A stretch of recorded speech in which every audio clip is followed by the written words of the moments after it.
Holy I shit. mean, It's been a now wild you ride. are you are aware you're saying that to somebody in the Gulf South, right? Yeah, I mean, you have obviously a very kind of swampy, uh, I I'm mean, just kidding. It's similar hot up kind of there. humidity, heat. I mean, up here it's been like crazy. It's been like uh, upwards of 100 and like 90-ish% humidity. It's been unseasonably so, right? Yeah, ridiculous. And then we also have all the crazy wildfires up in Canada. So it's like you go outside, it's all hazy, and you're like, whoa. And then like the sunset comes, and it's like this blood red orange. You're like, this is the apocalypse, dude. This is the signs of the apocalypse. It's a time. Well, if you remember, I told you my nephews and my sister-in-law were just up there, Yeah, and yeah. they were You in the told me about that. city, but they said it was unseasonably warm. Yeah, Now the difference is at night, y'all get more relief than we do. At night, it drops down further.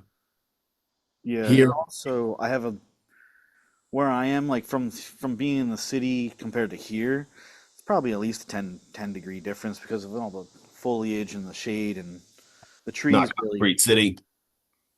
Yeah. Poughkeepsie, I mean, even just Poughkeepsie, like it's still 5, 6 degrees warmer than being up here. Is it really? Yep. Even up by Yikes. the river, the river is beautiful. Oh my God. Yeah, in New York City, I'm sure you got that concrete heat dome going on. I couldn't imagine what that concrete jungle's like, man. That has got to be hot, hot, hot. It was like Dallas. I mean, being in Dallas, I mean, there was no escape from it. It's just everywhere Oh, you go. really, right? They Even don't believe at night, you in, gotta just hang out inside, right? It's all you but can do. yeah, they don't believe in any sort of greenery or shrubbery up there. It's the fucking desert, man. It is. It is. So it's been what, roughly a month since we've done this, somewhere around there? 6 weeks? Probably about a month. I think we had a little break. I had done some different things. I think the last time that we recorded was probably, was it before I did the NASCAR event or after? I think it was before. So that was the end of June. That was a really big broadcast I did for Fox Sports One and the How was NASCAR that? Network. Oh, it was amazing. It was a fantastic experience. Um, they asked me to come back and do it again whenever they Must have hold gone it at well. Lime Rock. So that's really cool. You know, definitely something I look forward to a lot now. Who won? Oh God, I can't remember all the truck guys because it was the NASCAR Craftsman Truck Series and Okay. ARCA, so they're not as popular as the the professional NASCAR circuit guys. But But still, the truck driver guy, I mean, they're all young. They're all young guys, man. They're real young. They're in their early 20s. This kid how has fast been did they racing since go? he was like 18. How fast? I mean, on Are they that clearing 100? on that front straight, they probably hit 140, 150. In trucks. Yeah, in trucks. They are flying. Got to Absolutely. be grade A dangerous. Oh, it is grade A dangerous for sure. Especially Lime Rock, where it's such a small little road course. It's only about a mile and a half long. Also, one of the things you and I talked about last was the economy, obviously, and we kind of speculated that the slowdown, if it's coming, hadn't started yet because there was excess inventories bought up by companies like Apple ahead of the implementation of tariffs. Right. But one thing that did come out, and you and I texted about this, the president did not, whether he deserves credit or not, they didn't, the media was shocker, not honest about the fact that, well, the numbers weren't as bad as we thought they were going to be, right? Right. You had everybody from Bill Maher to NBC calling for a downturn. Bill Maher, last I checked, is the only one to have any character and say, hey, a downturn didn't happen right away. Doesn't mean we're out of the woods because, again, and I'm not saying this to be negative to the administration, you know that. We don't know yet, though, how much access inventories come into play. I mean, you're up at Vassar and you work in the technology sector. Right. Uh, how much of a role, I mean, do you know how much of a role do you think that's playing at this point? So I do know there was supposed to be a. So we use Panasonic is a big company that we use for a lot of our projectors, audiovisual equipment, and they're supposed to have a huge merger with this Japanese company, Avixa or something, or I can't remember the acronym for the company. It was something crazy like a $700 billion merger, and this would allow for the manufacturing of a lot of these projectors and stuff to be in America with Japanese influence and stuff like What's that. the cost going to be though? Oh, the cost would have been astronomical. I mean, the deal fell through. They didn't even go through the deal. So when I was down at Infocom, um, we went to the Panasonic, section with all the guys there and representatives. It was just a very weird, very strange experience where like you could kind of tell that they were unsure about their jobs, if they were going to continue to even be a part of big technology and stuff like this. Really? Or yeah, so it was I mean, I've seen a pretty direct impact so far because a lot of that, they didn't know if the tariffs were going to happen. So a lot of the manufacturing of these projectors were probably in Taiwan, China, Right. um, and that's where they get a lot of their parts too. So they kind of saw a really big downtrend. Then like one thing that I'm doing with myself, like Bosch, so the company that I have my air handler from, Bosch is from Germany. That's where all their manufacturing is done as well. So to get this motor part to fix the air handler had to come from Germany. So I've been waiting, waited 2.5 weeks for it to come. So it was the cost higher than you anticipated? I mean, luckily it's under a warranty, but the motor itself is like $4,000. Well, that's a good. All right. So Jimmy Fallon, of course, made a good joke about this. And I like Fallon's the most fair of the late night guys in my mind because he's always kind of been non-political Yeah. for the most part. But you're gonna make fun of everybody. That's why I love South Park, right? Yes. Well, so Tim Cook, obviously, Apple's had announced the $100 billion expansion here in the US. And Jimmy Fallon made the joke, I'm going to butcher it, but basically that all six new iPhone owners were pleased. Obviously, it's not going to cost that much. But you and I texted about this that the low end, I know you don't use an iPhone, but play along here. So the lowest end iPhone, if it was manufacturing is 100% moved here, let's say Great.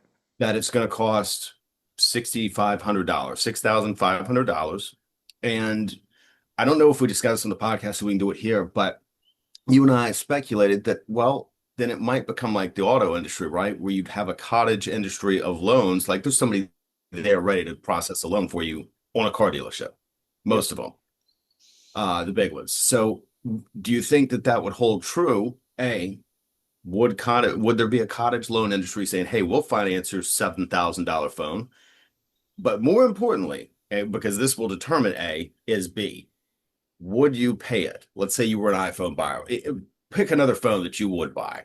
Would you pay that for a phone knowing that it was 100% made in America? Probably. Yeah. Do you think the average bear would? Are they going to care? Ah, in this crazy consumption culture that we're in, they may not care. Because that is my I'm not saying it's impossible, obviously. You know I'm optimistic and I love this country, but I'm also I got to temper my idealism. Yeah. If my big brother's sitting right here, he would say, "Look, you got to be pragmatic about this." The whole reason all this started in the first place, well, the modern era in the 90s was NAFTA, right? The North American Free Trade Agreement. We made the decision, this is a gross for simplification, but we made the decision that we wanted to pay cheaper prices at Walmart. Mhm. So we shipped our manufacturing jobs overseas. Right. Correct. What's changed? It has, well, obviously a lot's changed, but as far as has the culture changed that much that people are willing to pay $7,000 for a phone if they're buying American? No, definitely not. I, I don't think so. I can't I say hate that. I hate to say that you're right, but I don't want to say that I'm right. So it's a very interesting thought too, because it's like Sure, you get, people are like, oh, yeah, it's American made leather. It's going to be real great, And some now, people, the Chinese manufacturing stuff is so good that you can't tell where it's So what from. does Eddie, you work on the supply side in terms of, I mean, I get it not directly on the supply side, but you deal a lot in that industry, electronics. Is it primarily labor? Forget the rare earths minerals, because we do have rare earths in the US. We're not manufacturing. Is labor the primary issue? I don't think so. I think a lot of this stuff is automated now too. There's a lot of automated Right. manufacturing for electronics.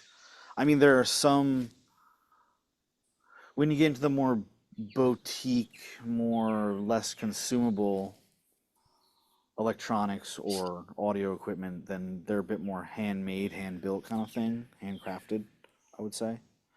And that could be anywhere around the world, not just limited to the United States. But if you look at like the really big companies, like let's say like Shure or Sennheiser or JBL, um, Harman Kardon, they're mostly, they're facility manufacturing. They're probably integrated with some level of robotics and machines to manufacture a lot of this stuff, whether it be injection molding, could be assembly, could be, I don't know how they manufacture a magnet. Not really So sure if I how they may, build that, but so the issue then is fixed costs. Costs is what you're saying, yeah, the that's yeah, actual facilities itself. yeah. Say the facility itself more as a fixed cost thing. And a lot of them don't exist Con- yet. they're consumable resources. Electricity, gas.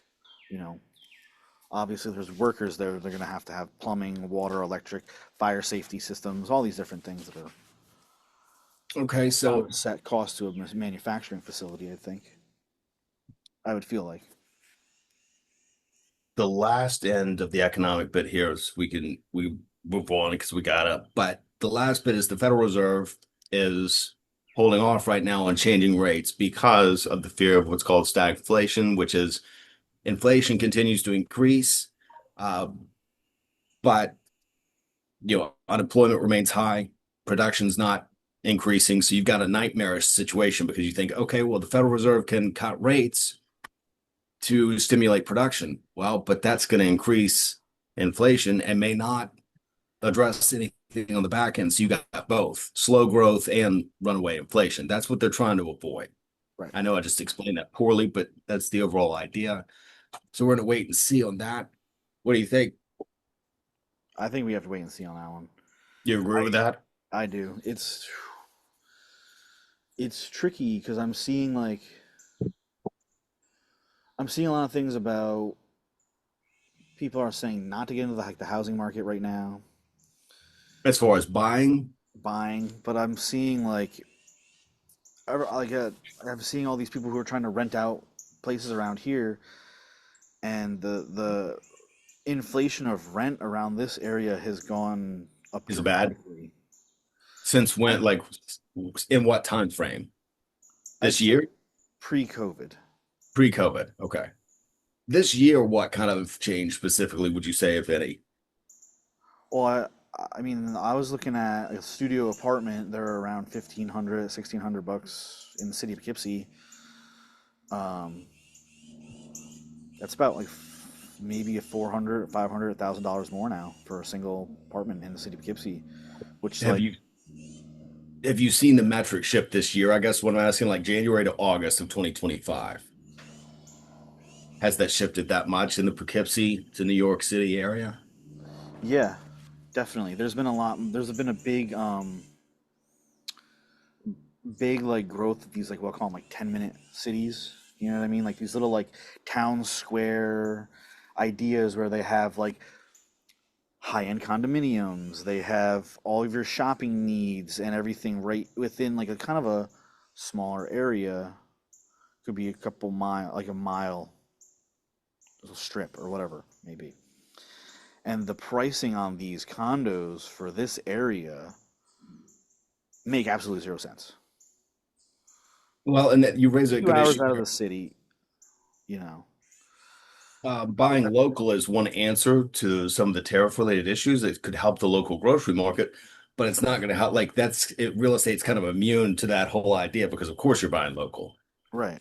Um, well, obviously, we got to move on this. We'll come back, I'm sure, next week to this. It's not the economic issue is not going anywhere, but the one next issue No. was the one that you were going to spearhead yourself, and that was I don't know how deep in the weeds you want to get in on Instagram and privacy, but there were some things that you mentioned that you wanted to So I lead mean, in. I kind of just want to touch base on it because, like,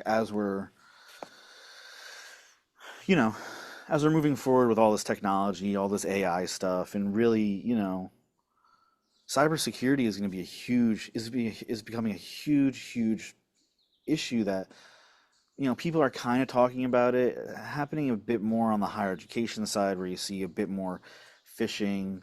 I can see it all happening a lot with older generation of people who are acclimating more to using computers now. Like a lot of my parents' generation people, they've moved away from having a flip phone. They have smartphones now, you know, and And by that, you mean like the more susceptible to clicking on a phishing email? it could be very possible. I mean, we're all very susceptible to it now because they have been, I hate to say it, but with the use of ChatGPT and AI, they're able to create these phishing attempts and security breaches that are so hard to detect almost. They can they can record your voice through certain apps. So like say if you allow Instagram or TikTok or whatever to you record your audio, you now have given them the right to use your data and your intellectual property Most for people don't whatever. realize that. And it's a yeah, most people do or do not know. Maybe they do and they just don't care now. They don't read No, user agreements. yeah, no one reads a user agreement. I mean, unless you're like a tech guy and you're like actually like looking at it, you're like, wow, this is pretty Well, you crazy. and I do, but Most people just be like, just scroll it, hit the button, just go. I want to play with my toy or whatever. And so like, it kind of all started with like, what's the one? It's a chatting app. Signal. No, Signal's really good. They're a bit more encrypted. They require you to have multiple passwords, dual factor authentication, They also make you re-enter your PIN every now and again just to make sure. which is great. I highly recommend using that app if you want to talk it a little more privately secure way Even rather so, than. though, Secretary of State Marco Rubio's voice has been spoofed. It's true. It's very true. And yeah, it's not WhatsApp. Oh, it's like a Telegram, no. It's like you send pictures. Snapchat. Snapchat. Snapchat. So Snapchat was one of the first like apps where you have to allow them to use your location to connect to people who are using Snapchat. So that kind of creates the first like breach of location because I remember someone came to me and they're like, "Hey, like I think like someone's like tracking my phone." And I'm like, "Yeah, do you use Snapchat?" And they're like, "Yeah." And I'm like, "Well, there you go. You have literally willingly gave everyone your location." So now that's probably I don't even know. That app's been out for a while now. Probably close to 6 or 7 years at least. So pretty Oh, it's been a decade. be a decade. Yeah, maybe I can't remember honestly. I was Um, still in the Navy when that app came out. and Instagram came out a very long time ago too. Mostly was oriented about photography and artwork and stuff. And now it's moved to a bit more of a in content creation influencer platform, or whatever we want to call So, what it. do you propose? What Well, should people do? well, what they can do. I mean, Instagram when you first open it, and it automatically wants you to start using their new location um, Grant software. permission to your contacts, your photos. Yeah, right away. Permission to everything, but also it literally gives you like GPS coordinates of your location, like down to the dot nth whatever it degree. It's really incredible, and it literally says it tracks you by using your IP address and all of It these. does. And to me, what they're trying to do, it's not necessarily like they're trying. I mean, like I see how they're curating it and trying to be like, oh, this is cool. You can see what your friends are doing, and you don't have to like tag this thing to upload this thing where people know where you are, right? But you can readily see the darker applications of that. Well, the darker implications to me, like Instagram is in bed with Big Brother, the government. Yeah, the state wanted more and they saw an easy opportunity to get it. This is an easy opportunity to be like, okay, so now as you go, say you're in on Instagram, whatever, you have your location sharing, and I'm not saying me, I'm not saying anybody we know or anything like The that, but royal you. say that you go and you're protesting in one of these crazy protests, or you participate in a, God forbid, a looting or a riot or whatever. Well, if you're posting on Instagram and you have they know your location, obviously like the law enforcement is going to have the easiest in to knowing, yeah, they're gonna be like, no, I wasn't there. Like, well, dude, you were there. We Your have location you posted from there. And that's why it was laughable to me when data. people wanted to turn around and sue Mark Zuckerberg for giving up their privacy. I'm going, you gave it up. You Yeah, gave it to you him. did this. So now I guess people, I shouldn't say people, but I should say like, several individuals that I know have willingly done the share thing, and I've talked to them about it, and I'm like, I guess they just don't care, or they, whatever. I don't really know, but in this diminishing line of privacy and security and freedom, we really don't really have too much left in regards to security when it comes to the internet. It's still, you know, it was a wild, wild west when we were growing up, and it's still a wild, wild west, but it's just we in these weird, It's like, policed, though. it's policed. It's a policed wild, wild west. It's very like it's kind of structured. It's a weird Have all these, space right now. yeah, it's a very different space with all these different kind of like platforms they call them. You know, so I'm not really.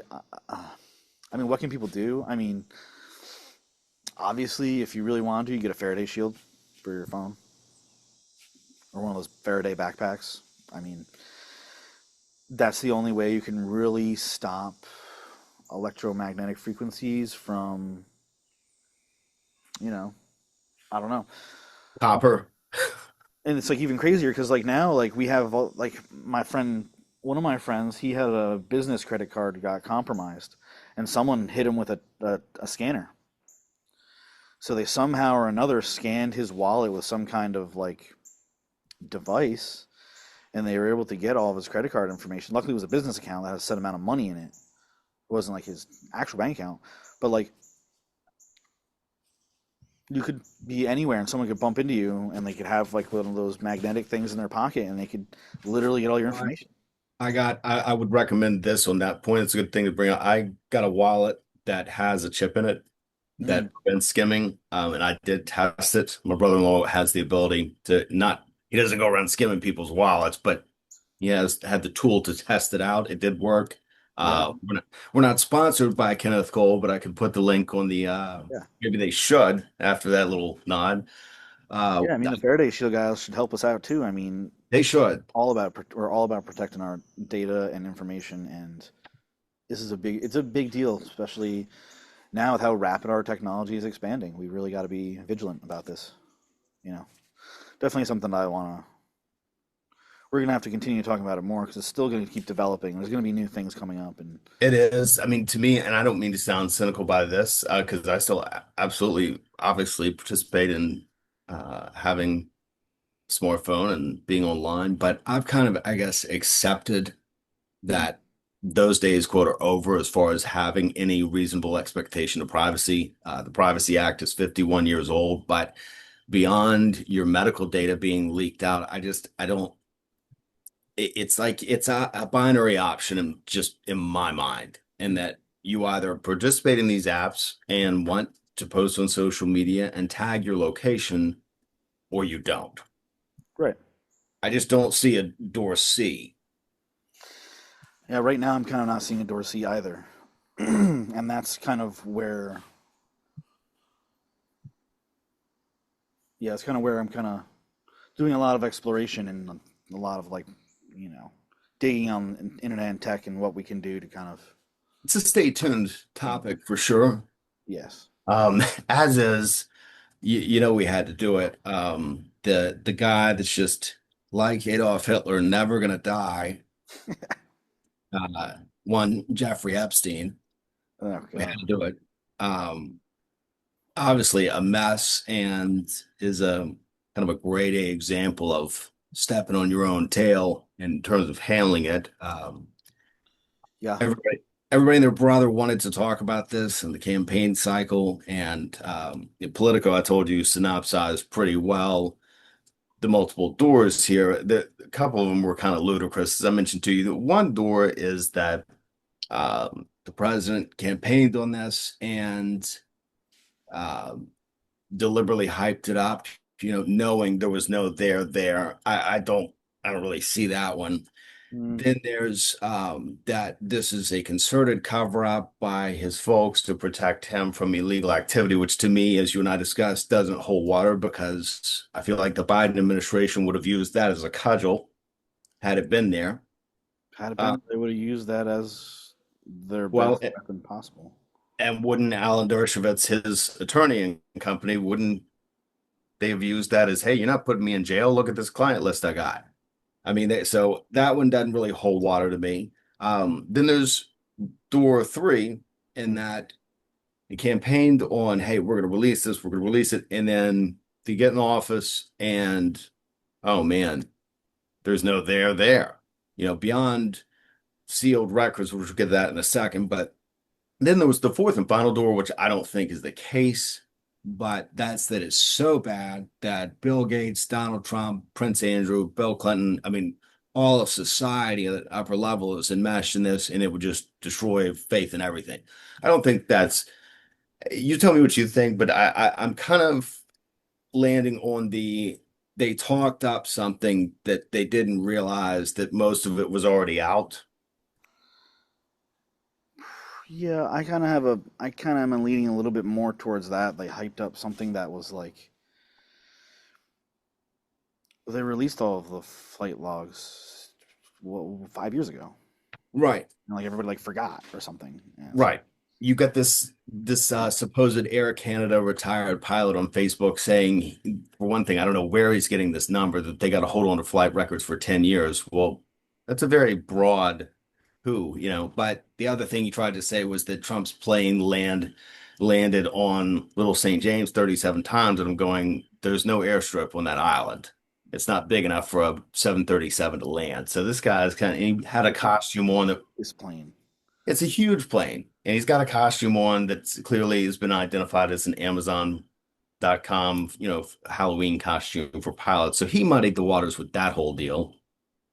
It's a crazy rabbit hole to really dig down because they give you so many things. Honestly, it, I don't want it to be D, but like You think maybe it's more in that direction? There's mud I on everybody. I don't want to say that, but like all roads lead to hell. It seems like, I mean, because if there's no there there, then you come out and say, hey, we talked up something. There's nothing here. We're sorry to disappoint everybody. But here's the problem, these folks that are calling, and I'm kind of astounded at some of the victims that are calling for this, but you got to be careful with what that looks like saying publish everything. Well, you're potentially, there's a lot of people that are erroneously, their names are in there. And you got a lot of victims whose names are in there. I mean, unsealing grand jury records doesn't happen very often for a reason. You've got a lot of innocent people that, I mean, for instance, one of the people that was early on writing articles about our founding documents on for Mod State got in trouble. And I don't want to get into it, but because you and I have already discussed it, and I don't want to give it any more airtime on here as far as names, but I knew the individual when I was stationed in Bethesda. I had no idea that he was apparently, because he pled no contest to it, having inappropriate contact with his stepdaughter. Well, we had Thanksgiving meals at this man's house. Okay, so to go saying, hey, they need to unseal all those grand jury records for what? So people can look sideways at me for something I wasn't even involved in? The problem, one thing I have, the problem is people release all these documents. Most of these people aren't lawyers. They can't read the documents. They don't understand the documents. What good is it gonna do them if they don't have a law degree? It just put a bunch of names out there that, I mean, for instance, they research under every rock. Whenever there's any kind of crime committed, the investigators look at, I mean, how many names are in there, Eddie, that have nothing to do with anything? Who knows? But people are clearly not responsible enough. I mean, what, we're going to have mass vigilantism? And that's scary too. I think that's a terrible idea to release everything. Because like it is a terrible idea. And I have someone who that I know is like hell bent. He's just total T About releasing it? no total TDS, total Trump derangement syndrome. Oh, okay. Like, he like I feel like he puts all this. It's like well, it's like propaganda almost, and it's just like this like you know, it's like he's part of the problem.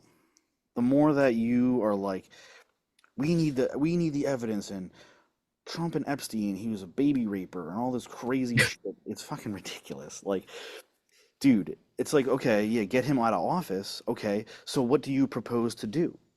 What do you propose as a, who are we gonna put in there? What's a better idea? You're not offering us anything. You're just spewing, Cheeto Man bad. Fucking take him out of here, arrest him and put Okay. him in jail. Okay, but like, I get it. I understand why you feel that way, and sure, you know, It was an unseemly friendship to have, yeah, it's a very unseemly friendship they have, and but I think we would I know. don't, we don't know if he ever did anything, and I don't really want to know. Well, I mean, I would want to know as far as from the perspective of if such a thing occurred, like this man is holding high office, and if that was the case, I think we need to consider resigning. But I circle back to unless it's door D where everybody's involved, which I'm less and less inclined to think, wouldn't the Biden administration have used it as a cudgel against Donald Trump when they had the chance? If they had a smoking gun that he was going to Pedophilia Island and was doing all these awful things, which there's A, no proof he ever went to the island, B, even the media that hates Trump keeps repeating there's no insinuation to date that he did anything, wouldn't the Biden administration have gone after him? Yeah, I mean, they changed the statute of limitations on a crime in New York so that they could. I find that incredible though that people think there's a there. they tried to go after him for some kind of like tax evasion thing or something, right? For like his I mean over 50 hotel. crimes. I'm not saying that the president's a nice man. I'm not saying that he's had wonderful friendships that we would all approve of, but I, I'm not sure. I'm kind of with you. I'm not sure what some of these folks are driving at as far as what they want to happen. For one thing, they need to think long and hard about making JD Vance president. Yeah, because Okay. you're to Trump, that's the next person. So it's Right. So I would really, if they don't like what the administration is doing, they need to think about that. But second, is it just as you said it, getting the orange man? But because it's like when they have these protests and cities are getting burned down over what is an awful police use of excessive force in whatever case. But I hear this phrase, no justice, no peace. What they're really saying is, until I get my way, there's not going to be any peace because justice is not the same as retribution. if you burn it So all down, dude, you'll have nothing left but ashes. precisely, it'd be a Pyrrhic victory. So because you don't like the president, burn it all down. I don't know what the end game there is, and I find it disbelieving. Again, I mean, it's an incredible idea that the Biden administration just gave Trump a pass on that. And Yeah, also, I it's very come back strange. to at what point did people think? I mean, that was the time to use your get out of jail free card if you're Jeffrey Epstein. Hey, y'all ain't charging me. I got a list on every one of you. He would have never been in a jail to have to commit suicide. Right. and be like, hey, y'all are forgetting a little something, aren't you? This list I got here on all y'all. So I just, Very. it's weird. It is really weird, and it's like it's even weirder because like you can see a lot of mainstream media is just like they just don't know, so they're just saying whatever the fuck they want, and that's what's even worse, because it's like now they're not even they're just spreading just total It's rage bait. misinformation, nothing. Yeah, it's rage bait for anyone to click on. And I asked my one friend, I'm like, hey dude, like where do you get your news? And he's like Bloomberg and stuff and all these other places, and I'm like, you do realize that like in the end it all comes down to one person who's creating all this, and that's News Corp. And there's really no, and you can look at all these different factors to say they're independent, but they're all coming from the same source. You know, where your point of truth is like the only thing we're really going to know is if you go out there and become a first-hand witness to all these things happening, right? Right. And that sounds like a really good way to end up dead. Knowing, I mean, there's some of this stuff I don't want to know, but it's like, what's now? Look, I will say this is kind of a sub issue here. I think pardoning Maxwell is a terrible idea. Yeah, I it's don't, not at all. to me, that's as bad an idea as firing the attorney general. Because, okay, so you fire Pam Bondi, guess what? The next AG, if you get one confirmed by the Senate, they're going to have to still deal with this issue. It's not going away. Right. Yeah, exactly. It's not going away. So what are we doing here? Right. I just, and the media doesn't want to say, we don't know. They don't like to. But you think about this, Bob Woodward, the guy that co-wrote All the President's Men himself, ha has come out and criticized some of the reporting here, going, "What are y'all doing?" This, I mean, it's a, It's a debauchery. it's it's really weird, and to me, it's self-caricature on the part of the media. Yeah. I mean, to me, it's like y'all are no better than the Breitbarts and company that you want to make fun of, the Tommy Lahrens that y'all sneer at. How are you any better? They're not. They're just feeding into this nonsense, and obviously that kind of segues all the president's men, segues perfectly into our last bullet point that it may never happen, never is a long time, but the fact that there's still not a USS Richard M. Nixon is kind of appalling to me. You're right. Well, why doesn't he have his own boat? That don't make any sense. It was in the Navy, and I don't know. It's a we Yeah, he was in the Navy. Yeah. we're really that's a completely separate podcast that would drag us way over time here to get deep into that. But it by today's standards, especially, seems a little silly in retrospect that there was that. It was such a bizarre deal, that burglary getting inflamed to the degree. I didn't know this actually until last year, that the week that Richard Nixon resigned in 1974, Brezhnev and company at the Kremlin, they Mm. were convinced, they were on high alert because they were convinced we were about to strike first, because they thought there's no way this is propaganda. There's no way they're driving their most powerful president out of office like this. Crazy. And you look at it now, it's like, how long would we even talk about it? I mean, because it hadn't been done before, the White House having its own intelligence unit, which they called the plumbers. It hadn't been done before, but would it even stay in the news cycle now that, hey, look, these guys broke into the Democratic National Campaign headquarters? They'd done it 4 times. They got caught the fourth time because the watchman fell asleep and didn't alert them that the cops were showing up. That's pretty How bad. silly is that? It's like out of a movie. Did you have a good nap? You have a good nap, bro. The guy's the other. You're all going to jail. Yeah, you're going to prison, dude. Have plenty of time to sleep. But no, I mean, do you think it would even stay in the news for long? No, just like everything else, you give it a week, and then you give it a week, and then everybody forgets. Everything but Epstein. Everything that Epstein gets pushed under the rug. We're gonna remember that one. I know. I don't. My brother and I talked about this before. I don't understand for guys our age on up, and I've come across them. I don't understand the allure of going out with an 18-year-old. No, I, If you spend more than 10 minutes in conversation, if you can do that, it's like there's just such a gap generationally. Assuming it's some sort of illness. It's got to be. it's so I had a really interesting. So what it was is, if you look at the, so I think it's like the TV shows and the amount of stimulation and what the content that people are watching. If I was looking at, so like my brother has some young children, and I'm looking at the TV shows these kids are watching, and it's not like the 90s, 80s, 90s cartoons and the TV shows that we grew up on, where it was a bit different. The content was a bit more wholesome, and How so? Like, is it more sexualized? No. well, now it's a bit more sexualized, but like the amount of like it's more of like a,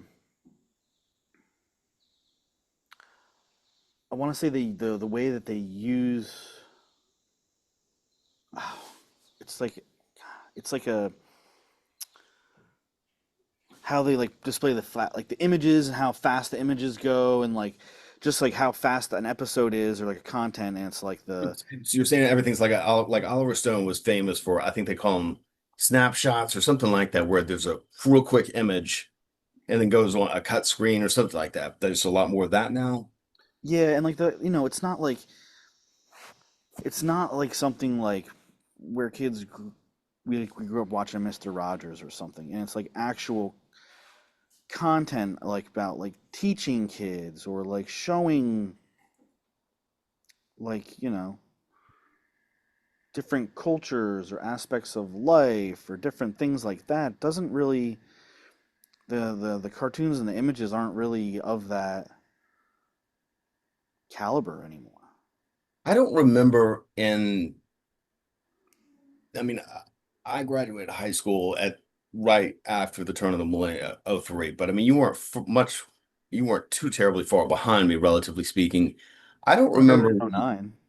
Right. I mean, so yeah, you were 6 years. That's not a big gap, Not relatively necessarily at speaking. all. So I don't remember, and maybe this would be some of their point, but I don't remember our sexuality being a topic so much. Like, No, so it wasn't, and it wasn't at all. and I don't feel like it was because of repression. Like, because I'm sure some of those folks nowadays would say, well, see, that's our whole point. And I'm going, yeah, but it's an issue because I feel like y'all are making it an issue. Kids are just being kids when we were growing up. I this, Now and they're I'm not like, saying people shouldn't have identity. I don't mean to sound like I want to squelch no, somebody else. You see what I'm getting at? no, yeah, I know exactly and I don't know, it's a hard concept for me to wrap my head around, because it's like, I noticed that, like, I was reading an article, and like talks about a woman who she started showing her kids that are born like now, like, I don't know, Gen Alpha or whatever we call them, Right. and she was showing them '90s like TV shows and episodes, and she found that the kids have better attention. They're able to retain information, and they don't have like the like that ADD, the loss of focus, all that stuff like that doesn't really seem to be as prevalent with the kids in the younger generation, if they're watching the older shows, because of like just how, Right. I don't know. They didn't jump as much. I see what you're getting at because I have from time to time, not that there's anything in and of itself bad in what my nieces and nephews watch now. I'm not saying that at all. But it does, it's a lot quicker in its development. Like the plot is bam, bam, bam, bam, bam, bam. And I'm not saying that that's inherently wrong, but I can kind of see why attention spans are less now because the story is so fast. I don't know. It's difficult to explain. I can't really wrap my head around it either. I Mm, mean, sociologists are paid to study this kind of, right. Well, think about, like, okay, so for a fun example, you ever watch Dragon Ball Z? of Or like, course. one. It took 5 episodes for fucking Goku to charge up, dude, and fight. Right? Right. So you're like hanging on the edge of your seat. You're like, dude, I gotta wait next week for the next episode. Holy shit, this is crazy. Right? Where now it's like everything is so streamlined and That's so a fifth like, of one episode now. yeah, you pump it out, but like the content now is like I don't have to stop. I don't have to stop and wait for this episode to come out. I can just fucking sensory overload and I can watch every episode all together. Right, you can stream everything. I mean, think about it. My brother and I have talked about this too. It's intense. Shows like Star Trek, The Next Generation, and The X-Files having 30 plus episodes in a season. Oh That my would God. never happen now. No. And for one thing, I don't know that The Next Generation, Star Trek, The Next Generation, I don't know that it would have gotten renewed after that first season. People are so impatient with letting something develop. If it struggles at all early on, it's like, nope, this show's done. Yeah, people really don't even like the big shows like the HBO shows, people They're a are lot less forgiving, it feels like. and HBO too, they're very like they're very strict on their content. I mean, HBO is? In what way? Well, they want big spenders, Oh, high okay, budget, okay, okay. high budget contracts. I was going to say they're not restrictive in terms of morality. Oh no, no, no, not morality or anything like that. I mean, I've I was going watched to Game of say they'll Thrones. show That's. anything. Yeah, they'll show anything. Why do you think that Vinyl didn't get a chance? Do you remember that show Mick Jagger co-produced, I think, Vinyl, and it only lasted one season, didn't it? Yeah, I don't know. It just didn't have the like the appeal or draw or something. I'm not sure. I thought it was good. I thought it was cool. I thought it was good, but apparently people were bothered, by the drug content. And I'm going, are you kidding me? I don't know. I guess they just don't realize that rock stars do drugs. Music in the 70s. Music in the '70s was fucking LSD and cocaine. I mean, I mean, well, think about it. Nowadays, and you and I have talked about this before, but nowadays some of these artists would be insurable. I don't oh, think I don't think that Led Zeppelin could operate now. I Ozzy don't Osbourne wouldn't have been able to operate now. I mean the Rolling Stones definitely wouldn't have been able to, but I mean Justin Bieber almost lost his career because of some of his antics. Because I mean, you think about it, they got to insure these people on tours. I mean, they don't want people ODing and destroying hotel rooms. And I mean, Led Zeppelin tossing TVs off at the top of hotels. I mean, Yeah. Oh, not saying they ought to be allowed to do that, but still, I don't know that they would have gotten another chance. I don't think so. I think the way I think. I mean, well, no, I Everything's can't say that dictated by because insurance now. well, then you got these rapper guys. You got these rapper guys. I don't know what the fuck that was. I guess it was my mom. I don't know. I'm gonna hit that out. You have all these crazy rapper guys, and there's this big controversial concert a couple of years ago, Juice World or something, Yeah, and they had people like the crowd had some kind of like surge in the crowd, all and those people died. they fucking like I don't even remember how many thousand people they said. It's like something like thousands of people flooded the rush the stage, It and was people just like crazy. got trampled. It was crazy. 7 or 8 people died, and then the guy Juice World, he doesn't have any. He didn't have any fucking repercussions of that. He apologized. Well, the same thing happened to Diddy early on in his career in New York, wasn't it? New York, where the Yeah, gymnasium got. he had that shit happen too. It was weird, whole There's all deal. kinds of crazy shit that happens to musicians, dude. It's not an easy lifestyle. Then you got like you got to think of like musicians that were killed. You know, Right. like Pantera and Dimebag Darrell is one that stands out to me where it's He like got shot on stage. Don Bag Dave. he got shot or literally shot on stage and um like his music didn't even like his music didn't it wasn't about white supremacy or any of that bullshit. No, they And were about having a good time. They were like heavy metal ZZ Top. they're just heavy metal dudes trying to have a good time and like yeah, like they did have That like dude was crazy. they did have like the Dixie flag represent like on a guitar or something, but I don't the the whole point of metal is anti-establishment. Right. Yeah, I didn't think it was a pro-Confederate message. I mean, I don't listen to that kind of metal, but I don't think that was the point of Pantera. No. No, it's about fighting the system and fucking freeing your mind, man. Yeah, That's they what were kind of like them and Pump Jack. They were kind of like a redneck rage, weren't they? In a sort of it in was a just way. redneck rage, and the guy had some crazy fucking insane guitar riffs, dude. I mean, yeah, I like I don't know. That was weird. We'll have to get into musician deaths. Maybe that'll be we'll do a 27 club. Yeah, that'd be Uh, an interesting. That'd be an interesting special to do. I would be into that one. yeah, There's a lot we could. There's a lot we can dive into that one. there There's is. so much. Uh, but it's good to be back, and we'll what reconvene here in the next week, folks. Something like that. Yeah, hopefully sooner. We can. I got this new computer and new setup and everything, so we're gonna start pumping out some more content pretty soon. Well, I Pretty quick. appreciate your patience, bro, and reconvening with me today. And we'll get this one sent up and folks, and happy Nixon Day. Happy Nixon Day. And we'll do it again next time, my man. All right. We'll see you soon. All right, sir. Au revoir.